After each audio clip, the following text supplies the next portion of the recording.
Prophet Muhammad had an adopted son named Zaid bin Muhammad. He would like to marry off Zaid. Zaid, I would like to marry you with Zainab. I think she would be a great wife for you. Yes, Rasulullah. Let's go to her place.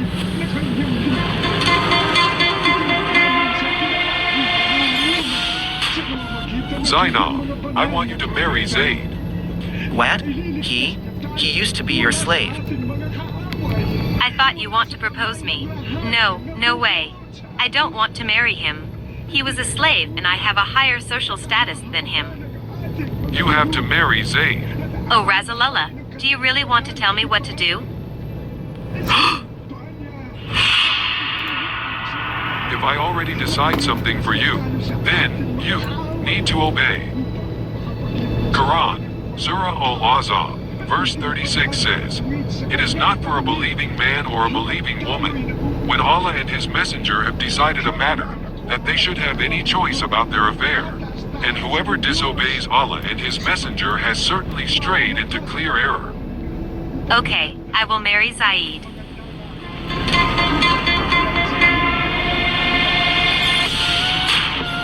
Then, Prophet Muhammad held a wedding ceremony for Zaid and Zainab. One day, Prophet Muhammad tried to find Zaid in his house.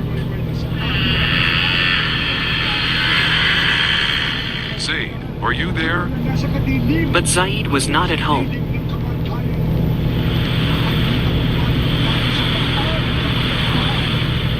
As the wind blew the curtain aside, Prophet Muhammad saw Zainab naked in her chamber.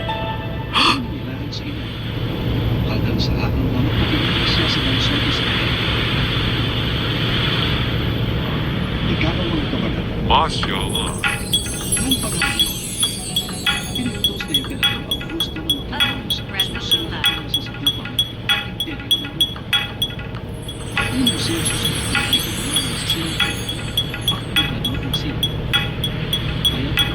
Zainab quickly put on her clothes, then she went out to meet Prophet Muhammad. Come in, O Prophet of God, for you are as my father and my mother to me. Bless him who changed one's heart.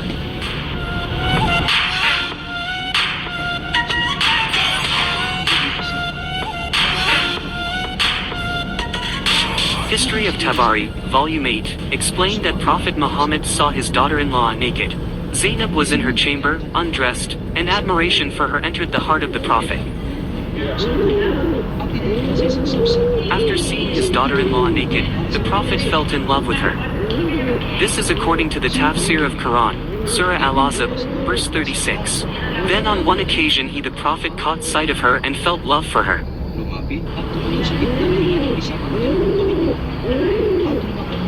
When Zaid came home, Zainab told him about Prophet Muhammad's visit. Your dad came here when you were out. He met me instead. Oh, and then, what happened? Nothing happened. After finding out you were not here, he left. Is that it? Oh, before he left, he said, "Bless him who changed one's heart." What does it mean? I don't know. Having lived with Prophet Muhammad since childhood, Zaid certainly knew very well his father's character and personality.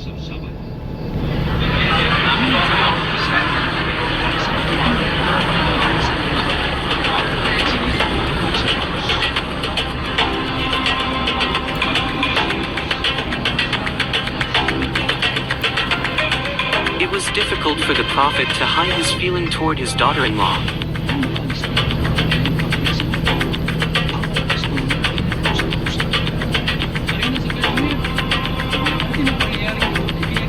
When Zaid found out about what was going on, he disliked how his adopted father felt about his wife. Look at them. I can tell there's something going on between them. It's obvious, isn't it? How outrageous. Things got worse for Zaid when Allah punished him whenever he wanted to approach his wife.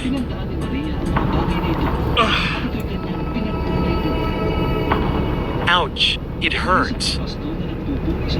My private part is swollen so bad, it hurts.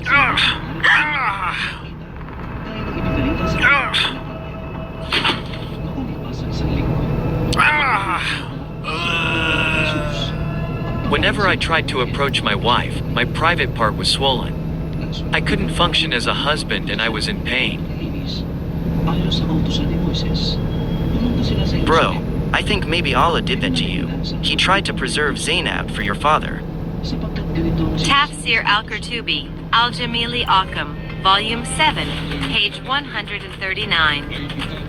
Quran, Surah Al-Azab, verse 37. Allah did the following to my husband, Zaid bin Muhammad. Zaid's penis started to swell, so he can't make love with me. Zaid decided to meet his adopted father, Muhammad. Rasulullah, perhaps Zainab has excited your admiration, so I will leave her. What is wrong? Has anything on her part disquieted you? No, by God, nothing she has done has disquieted me. Keep your wife to yourself. Don't separate from her. And fear Allah. But actually, Muhammad hid his desire toward Zainab. Oh, I can't forget how she looked in her room that day. I'm afraid people will start to notice this. Oh, wait. Allah sent a message to me. Quran, Surah Al-Azab, verse 37. And remember, O Muhammad, when you said to the one on whom Allah bestowed favor and you bestowed favor, keep your wife and fear Allah, while you concealed within yourself that which Allah is to disclose. No need for me to conceal my feelings, since Allah will disclose it anyway. Since then, Muhammad did not stop Zaid anymore.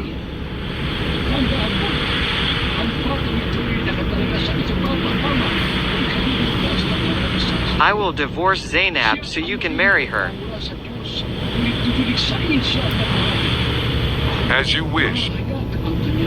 A decent man would certainly feel very humiliated by such an inappropriate offer. But it seems that the Prophet had his own moral standards. People start talking about Muhammad's plan to marry Zainab. How come he could marry his daughter-in-law? In the Quran, Surah Al-Azab, verse 36, Allah forced Zainab to marry Zaid. But just one verse later, Allah married Muhammad to Zainab. Why is Allah more concerned with fulfilling the Prophet's sexual desires than anything else? Allah allows me to marry Zainab, since Zaid wasn't my real son. So when Zaid had no longer any need for her, we married her to you in order that there not be upon the believers any discomfort concerning the wives of their adopted sons when they no longer have need of them. And ever as the command of Allah accomplished. With Quran, Surah Al-Azab, verse 37, Muhammad banned adoption in Islam. We cannot adopt orphans anymore. How on earth God would abolish the noble practice of adoption? To show that Zaid is not his real son and it is legal for Muhammad to marry his daughter-in-law. Wow, the excuse is worse than the offense. Who would like to follow the Prophet's moral example? Develop wrong desires for your son's wife? Aren't we all want our sons to have Sakina, Mawadda, and Rama marriages? This is one of Rasulullah's many privileges. Not for you, but for the Prophet only. Tafsir al-Qurtubi, Quran, Surah Al-Azab, verse 50. If Prophet Muhammad looks at a woman and desires her, then it is necessary for her husband to divorce her so that he can marry her. That is his right from God.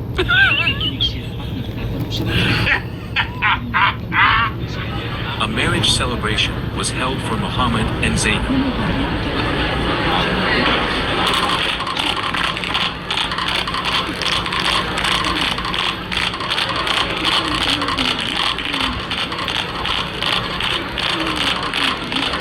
Everybody was happy except Zaid.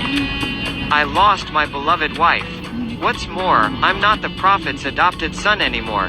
In the past, people called me Zaid bin Muhammad, but now they call me Zaid bin Haritha. How can I be happy in a situation like this?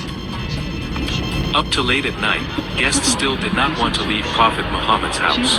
The Prophet left the room to give a hint that it was time for the guests to leave. After a while, most people left Muhammad's house. but 3 people still remain.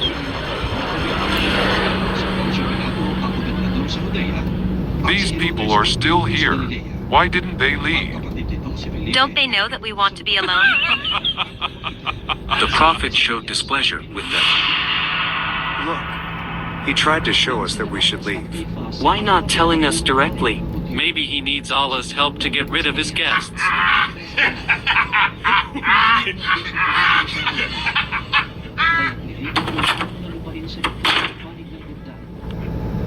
At last, what am I supposed to do? Ask them to leave? People just have no manner. Here is the verse to get rid of guests who stay for too long in your house. Quran, Surah Al-Ahzab, verse 53. O you who believe, do not enter the homes of the Prophet, unless you are given permission to come for a meal, and do not wait for its preparation. And when you are invited, go in, and when you have eaten, disperse, without lingering for conversation. This irritates the Prophet, and he shies away from you, but God does not shy away from the truth. Even after the wedding, people continued to talk negatively about Muhammad's marriage to Zainab. How could he have the heart to cancel Zaid's adoption?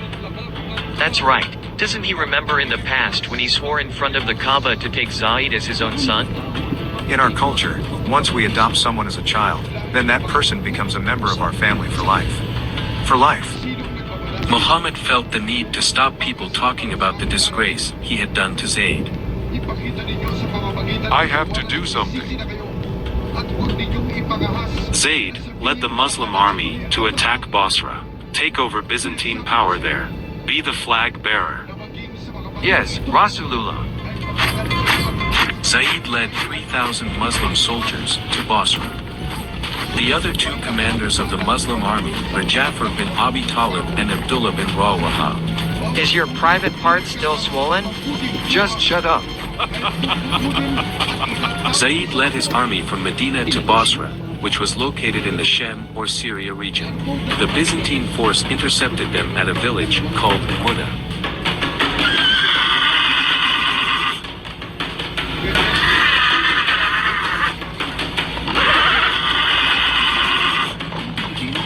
No, they're already waiting for us. Retreat! Retreat!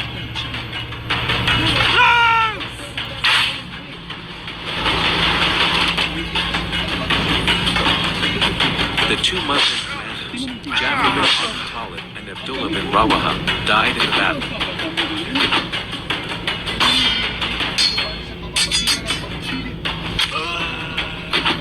In the past, by Muhammad's order, Zaid used to attack and rob Quraysh merchants who were easy targets.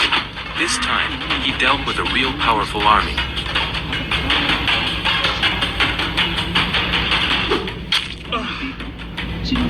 Zaid finally died.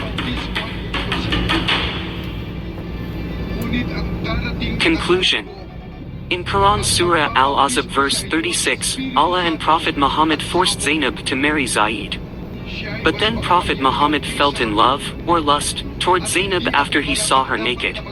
Zaid found out about this and he divorced Zainab so that Prophet Muhammad could marry her. Allah explained in Quran Surah Al-Ahzab verse 37 that the reason Prophet Muhammad married Zainab was to show that it was permissible for the Muslims to marry their adopted sons' ex-wives. Strangely, Allah then revealed Quran Surah Al-Ahzab verse 40 to forbid the adoption of children and to prohibit calling one's child other than his or her biological father. If that is the case, actually, the marriage between Prophet Muhammad and Zainab was unnecessary. After adoption is forbidden in Islam, Muslims would not have any adopted son, let alone his ex-wife. Why did Allah order Zainab to marry Zaid in Quran Surah Al-Ahzab verse 36 when he knew that in Quran Surah Al-Ahzab verse 37 Zainab had to marry Prophet Muhammad? Apparently, Allah is an all-flip-flopping God. Some Muslims argue that adopted children are not biological children so that the Prophet Muhammad may marry his adopted son's wife. This is a weak excuse because legally and ethically, he was still considered a son in a civilized world. Had not Muhammad sworn before the people of Quraysh in front of the Kaaba that Zaid had become his own son? Bear testimony, all ye that are present. Zaid is my son. I will be his heir, and he shall be mine.